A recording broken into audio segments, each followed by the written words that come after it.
കൊച്ചിയുടെ പടിഞ്ഞാറൻ മേഖലകളിൽ കണ്ടൽക്കാടുകൾ വെട്ടിനിരത്തുകയും തണ്ണീർത്തടങ്ങൾ നിയമം ലംഘിച്ച് മൂടുകയും ചെയ്യുന്നത് പതിവായിട്ടും റവന്യൂ വകുപ്പിനോ തദ്ദേശ സ്ഥാപനങ്ങൾക്കോ കണ്ടമട്ടില്ല. വേലിയേറ്റത്തിന്റെ ദുരിതങ്ങൾ രൂക്ഷമായ മേഖലയിലാണ് യാതൊരു നിയന്ത്രണവുമില്ലാതെ തണ്ണീർത്തടങ്ങളും കണ്ടൽക്കാടുകളും ഇല്ലാതാക്കുന്നത്.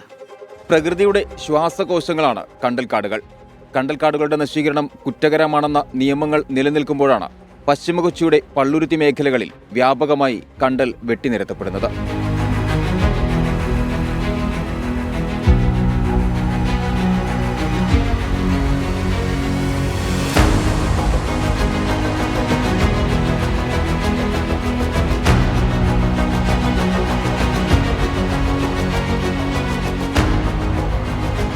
നിയമപരമായി തണ്ണീർത്തടങ്ങൾ സംരക്ഷിക്കേണ്ട ഉദ്യോഗസ്ഥരാവട്ടെ പരാതികൾ കണ്ടില്ലെന്ന് നടിക്കുന്നു. രൂക്ഷമായ വേലിയേറ്റത്തിന്റെ വെള്ളക്കെട്ട് നേരിടുന്ന ഒരു പ്രദേശമാണ് ഇടക്കൊച്ചി.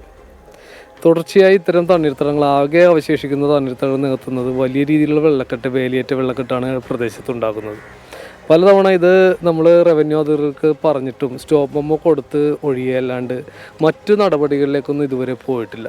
അനധികൃതമായി നികത്തപ്പെട്ട തണ്ണീർത്തടങ്ങൾ പൂർവ്വസ്ഥിതിയിലേക്ക് ആക്കണമെന്നാണ് എനിക്ക് പറയുവാനുള്ളത്. വേലിയേറ്റത്തിന് ദുരിതം അനുഭവിക്കുന്ന പള്ളുരുത്തി മേഖലയിലാണ് പ്രധാനമായും തണ്ണീർത്തടങ്ങൾ നികത്തുന്നത്.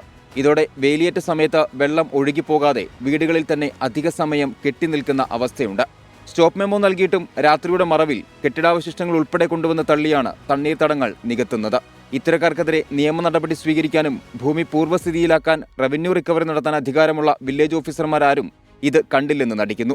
ഒരു പ്രദേശത്തിന്റെ സ്വാഭാവികത ഇല്ലാതാക്കുന്ന നടപടികൾക്കെതിരെ ജില്ലാ കലക്ടർ നേരിട്ടിടപെടണമെന്നാണ് പ്രദേശവാസികളുടെ ആവശ്യം. സ്റ്റോപ്പ് മെമ്മോ കൊടുത്ത ശേഷവും കണ്ടൽക്കാടുകൾ വെട്ടിനശിപ്പിക്കുകയും തണ്ണീർത്തടം നികത്തുകയും ചെയ്യുന്നത് വ്യാപകമാകുമ്പോഴും ഇതൊന്നും കണ്ടില്ല എന്ന മട്ടിലാണ് ഉദ്യോഗസ്ഥരുടെ വിചിത്രമായ പെരുമാറ്റം. നിഖിലിനൊപ്പം ശ്യാംകുമാർ, 24 കൊച്ചി.